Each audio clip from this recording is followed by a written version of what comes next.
Merci.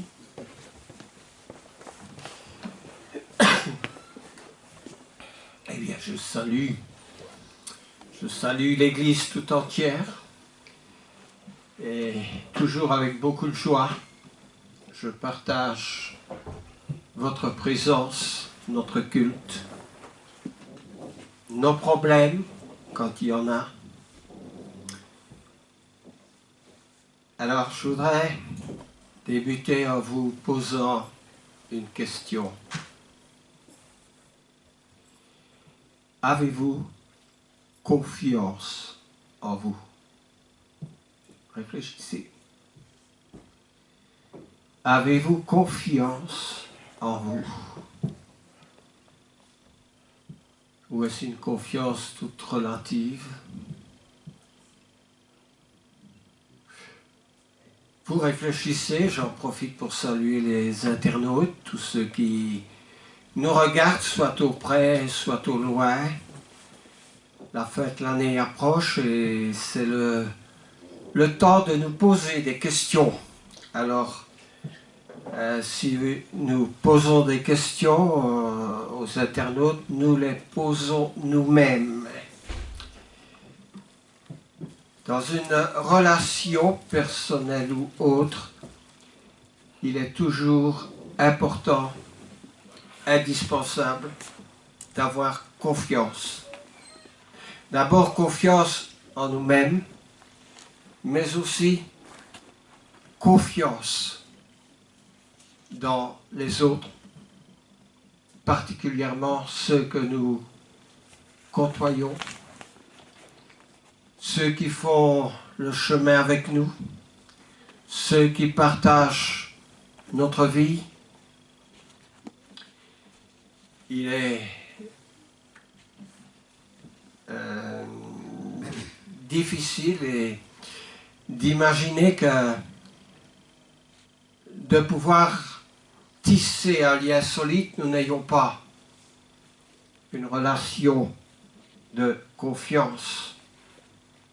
D'ailleurs, on dit la phrase « sa droiture m'inspire une confiance absolue ». Avons-nous cette confiance absolue, cette confiance aveugle avec ceux qui sont les plus proches de nous? Dans une relation intime, nous avons besoin d'avoir confiance. Je ne parle pas uniquement de l'Église. Nous avons par exemple besoin d'avoir confiance dans notre médecin, n'est-ce pas? Et surtout lorsque nous faisons appel à celui-ci, qu'il soit notre médecin généraliste, qu'il soit un médecin spécialiste que nous consultons, nous avons besoin d'avoir confiance dans son diagnostic. À l'école, on a besoin d'avoir confiance avec ceux qui nous instruisent, qui nous éduquent. À la maison, évidemment, on a besoin d'avoir confiance, soit avec notre conjoint, soit avec papa, maman, nos frères, nos sœurs.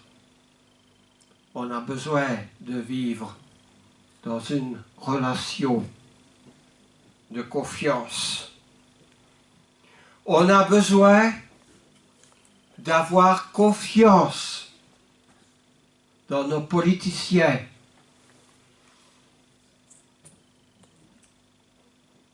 Il serait une nécessité d'avoir confiance dans ceux que nous avons élus lors des élections.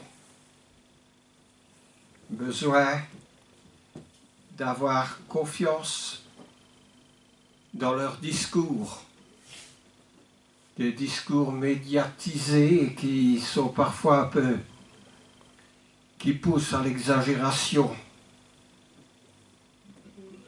On a besoin d'avoir confiance dans nos amis. Les vrais amis, ils ne se comptent pas par dizaines, ceux-là, nos vrais amis. Parfois, on peut les compter sur les doigts d'une main. On a besoin d'avoir confiance dans l'Église. Besoin d'avoir confiance dans ceux qui partagent la même foi avec nous. On est issus de familles différentes, de pays différents, de coutumes différentes. Quand on regarde l'Église dans ses commencements dans les premiers siècles, c'était des disciples qui venaient évangéliser. Jésus a dit, allez prêcher dans le monde entier. Celui qui croira et qui sera baptisé sera sauvé. Et ils ont été prêchés dans le monde entier. À commencer par Jérusalem, par la Palestine, l'Asie mineure, l'Europe, la Grèce, l'Italie, Chypre, les îles, l'Afrique du Nord avec Carthage, Alexandrie. Et l'évangile s'est répandu. Il s'est répandu en Afrique. Il s'est répandu en Orient. Et beaucoup ont été convertis parce qu'ils avaient confiance en la parole. Mais toutes ces populations étaient issues de cultures différentes. Alors, le Seigneur, dans sa parole, nous a donné des règles. Il nous a dit, saluez-vous les uns les autres. Parce qu'on sait que, issus de cultures très différentes, il est parfois difficile dans une réunion fraternelle d'exercer les mêmes coutumes. Je prends l'exemple que nous connaissons, nos frères et sœurs américains vont vous faire un hug en vous tapant un peu dans le dos. C'est leur manière de dire bonjour. Ici en Occident, nous allons tendre la main. Bonjour. Il faut que ce soit un bonjour sincère. La parole va plus loin parce que là, en Grèce, dans ces pays autrefois, on s'embrassait pour dire bonjour.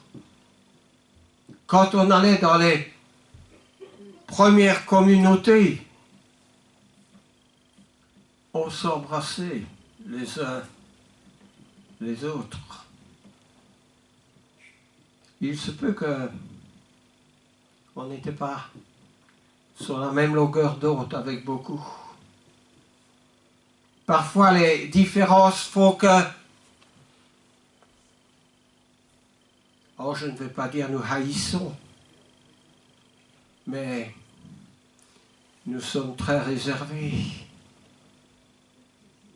Mais le Seigneur veut que l'ABC, la genèse, l'ADN de cette confiance soient des salutations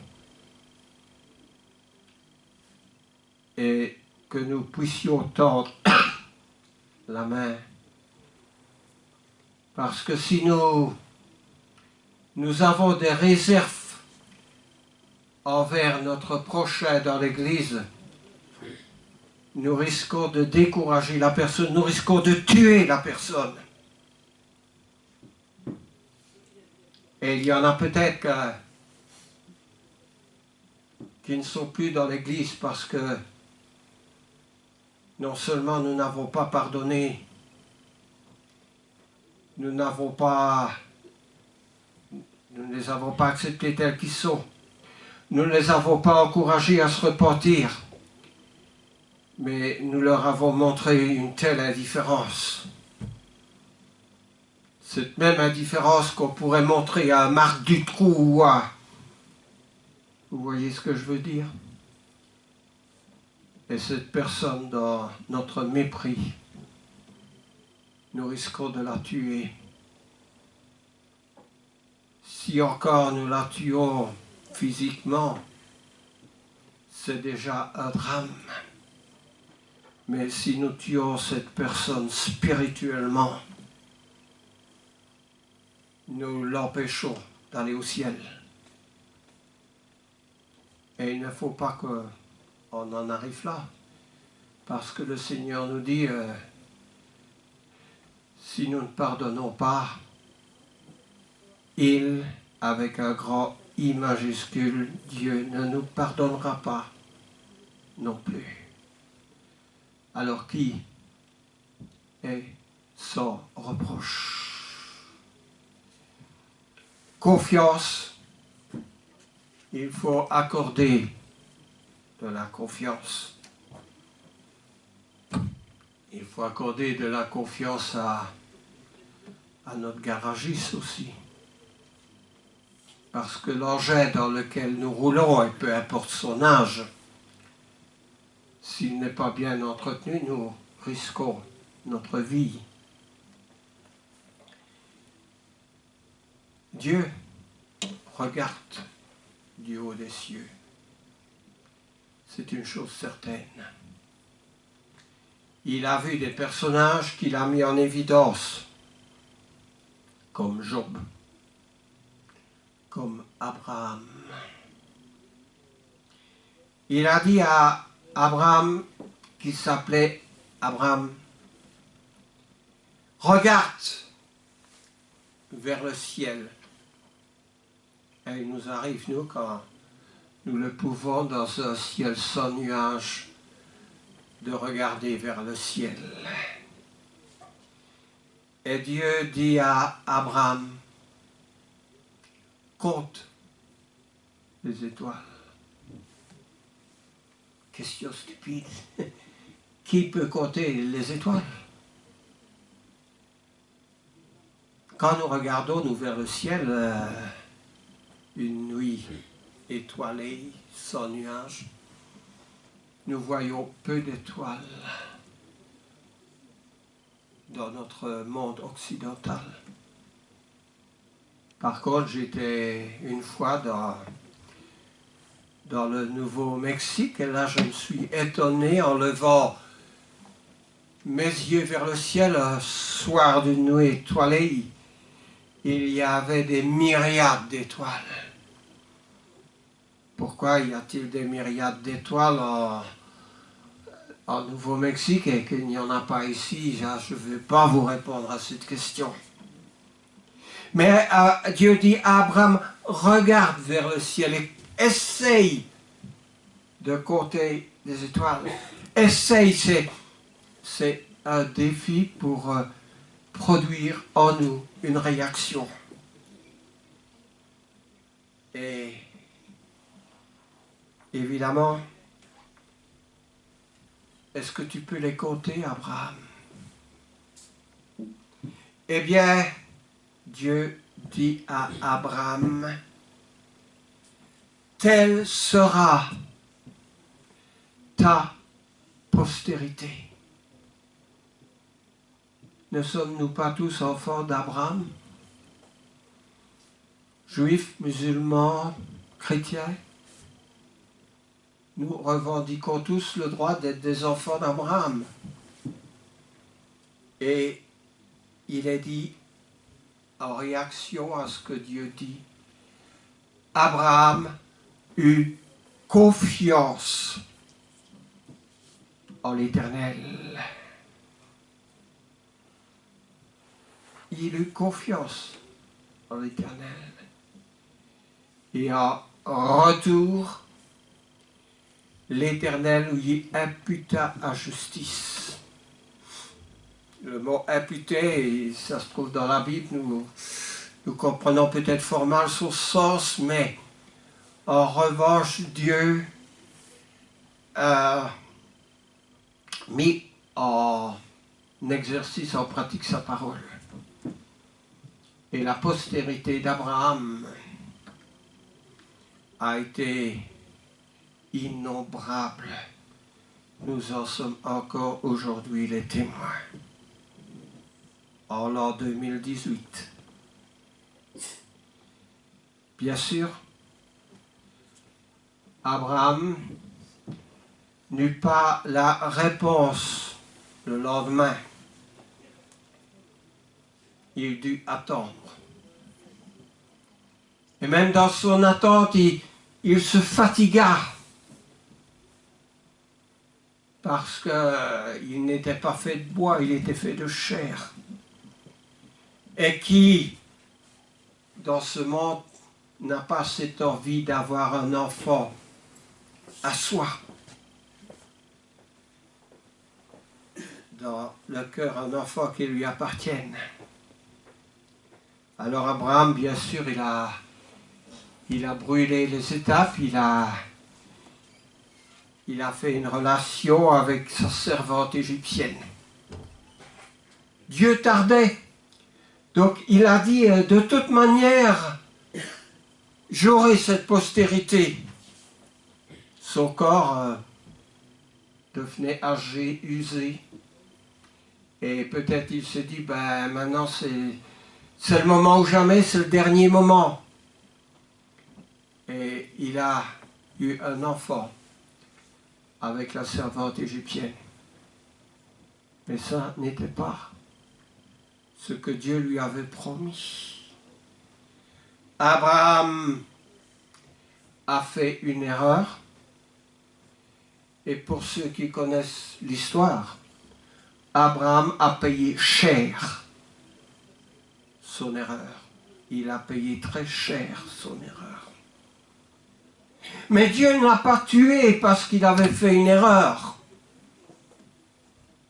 Dieu lui a pardonné et Dieu finalement a accompli sa promesse avec Abraham.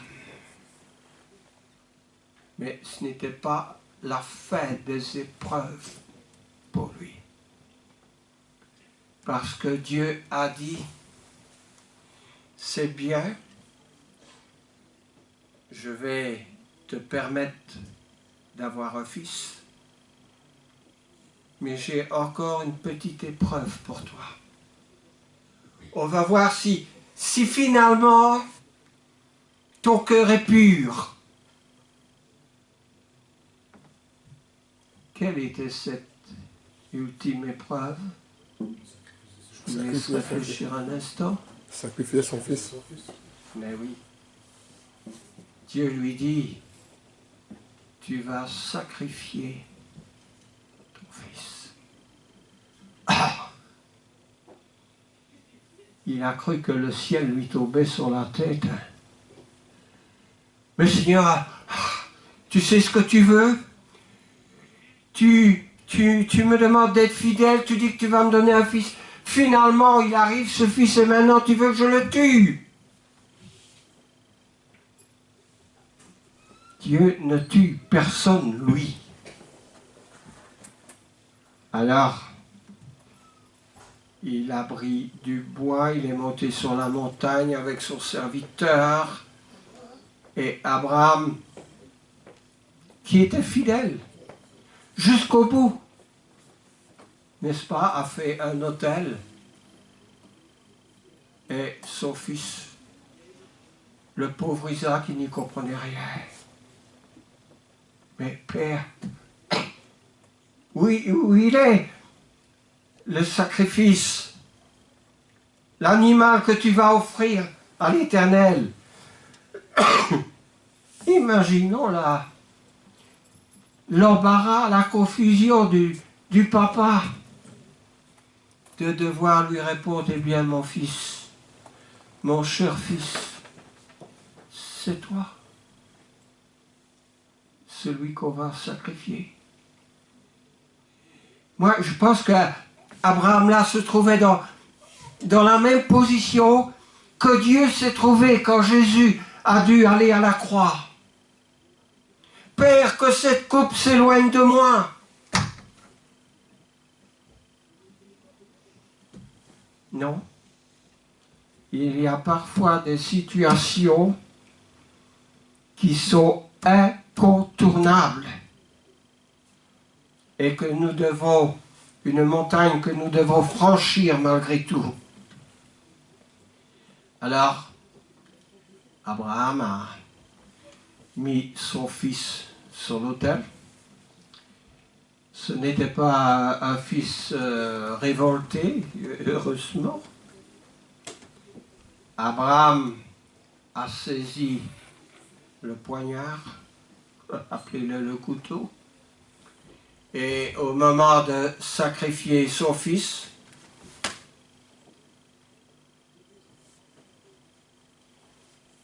il ne pouvait pas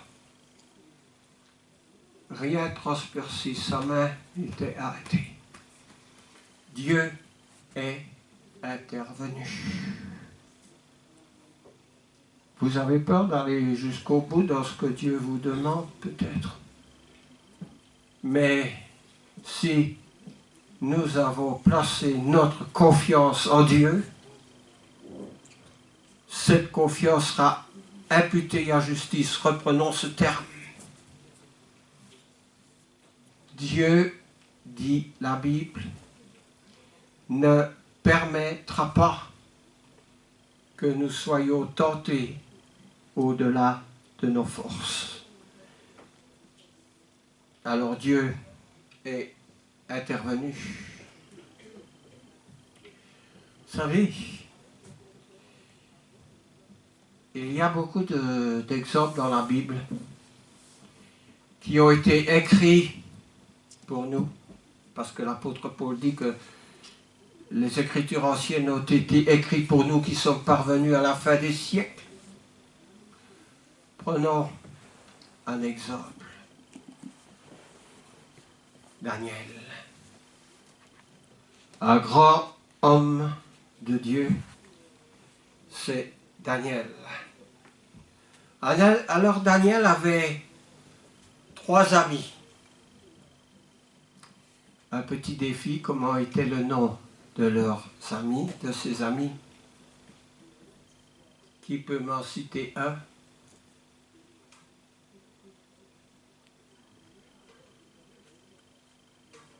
Alors les filles, non? Non, personne. Shadrach, Meshach, c'est à la fin, et Abednego. C'est juste Charles? Ouais, je vois que... Eh bien, ces 3 amis, ils sont cités pourquoi? Parce que le roi Nabuchodonosor, avec cet entourage qui n'était pas un bon entourage, avait décidé qu'on construise une statue. Et en mètres, elle faisait 20 mètres de hauteur. Alors, et cette statue en or représentait Nabuchodonosor. Et son entourage, ses chefs militaires lui avaient dit: ceux dans ton royaume, et le royaume il était grand, il allait jusqu'aux Indes, qui ne s'humilieraient pas, qui ne s'agenouilleraient pas devant ta statue, ils seront punis de mort. Ça ne plaisait pas trop, laissez-moi vous dire, à Nabuchodonosor, parce que Nabuchodonosor, il aimait Daniel et il aimait ses amis aussi. Mais sous la pression de son entourage, et attention parce que les pressions de ceux qui nous entourent ne sont pas toujours bonnes, mais il s'est senti obligé de signer le décret. Avant de signer quelque chose, faisons toujours attention de vérifier qu'est-ce qui va être impliqué pour nous quand nous signons.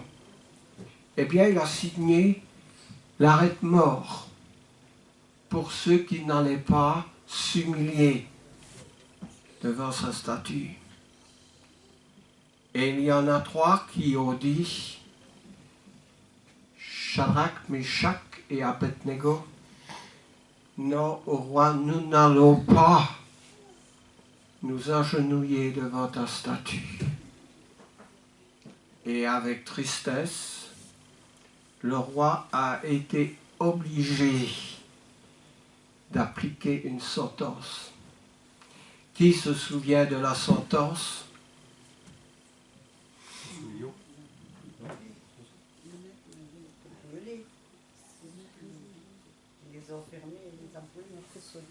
Il a fait chauffer une chaudière multipliée par 7 fois plus fort que d'habitude.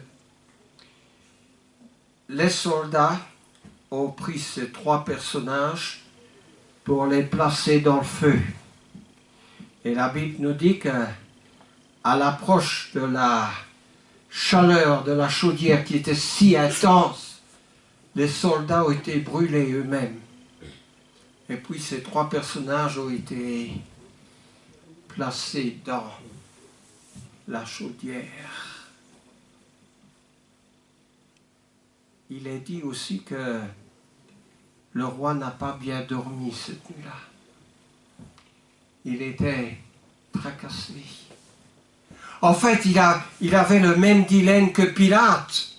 Pilate n'avait pas tellement envie lui-même de mettre Jésus à la croix. Et son épouse avait eu un rêve. Elle lui avait il lui avait été dit dans son rêve que Jésus était le juste. Elle est allée trouver son mari et elle a dit, mais attention, cet homme est injuste.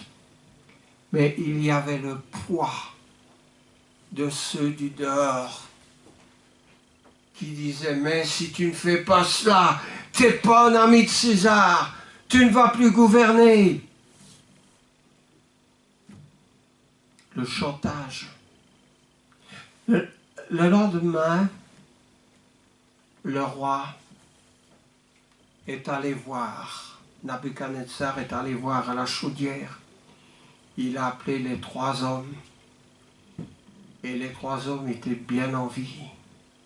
Il est dit dans l'histoire que même leurs habits, même leurs cheveux étaient intacts. Ils n'étaient pas brûlés.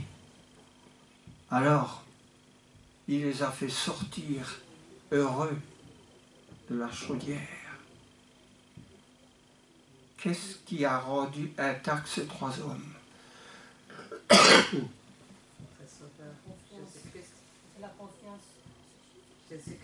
La confiance. Ils avaient eu confiance en Dieu, n'est-ce pas? Ils n'avaient point trahi leur Seigneur. Une deuxième épreuve est arrivée à Daniel, celle qui a placé Daniel, bien sûr par ordre du roi, dans la fosse au lion. Idem. Daniel est sorti indemne de la fosse au lion. Ça ne veut pas dire que si vous allez demain rencontrer un lion, si vous allez aux Indes et que vous allez être face à un tigre, ça ne veut pas dire qu'il ne va pas vous vous mangez, j'allais dire vous bouffez, mais ce n'est pas ça que la Bible dit. La Bible parle ici de la question de la confiance en Dieu. Ils ont eu confiance en Dieu. Et Dieu a imputé cette confiance en justice. Pourquoi? Donc, les conclusions viennent peut-être de Jésus, viennent probablement du Nouveau Testament. D'abord, Jésus dit, j'y arrive, nul, ça veut dire personne, nul ne peut servir deux maîtres.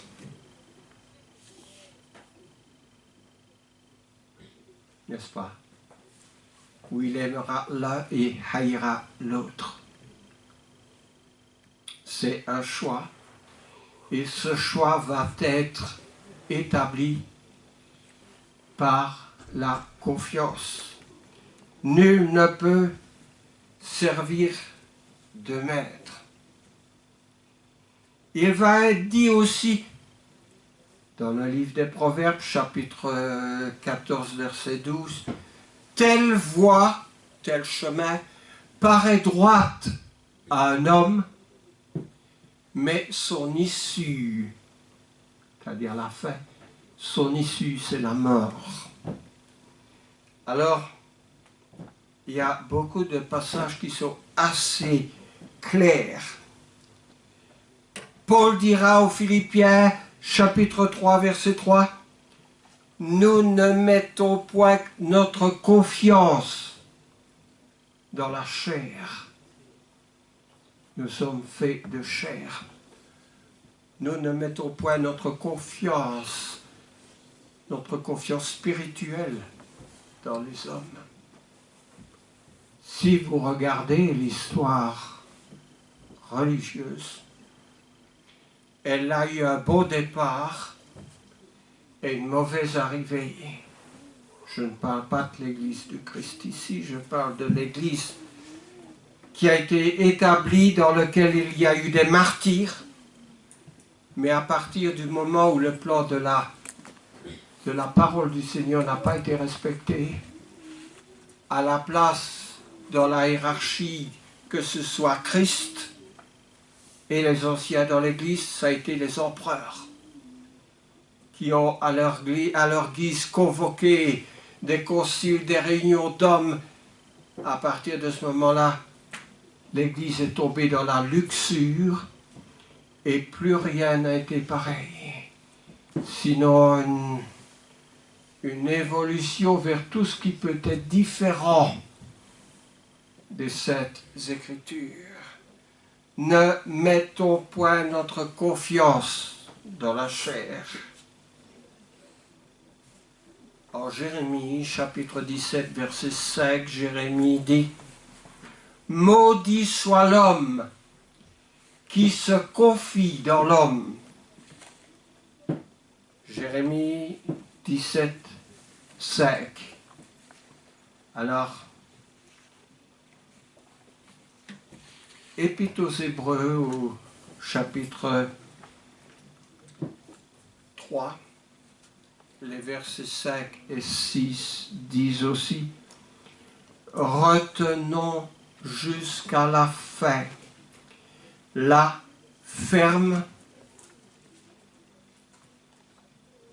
confiance. » Retenons jusqu'à la fin la ferme confiance.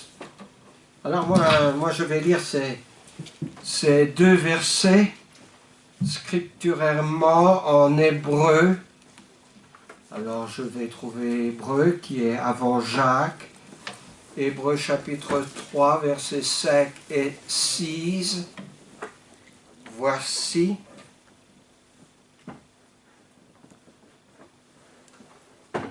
Au verset 5.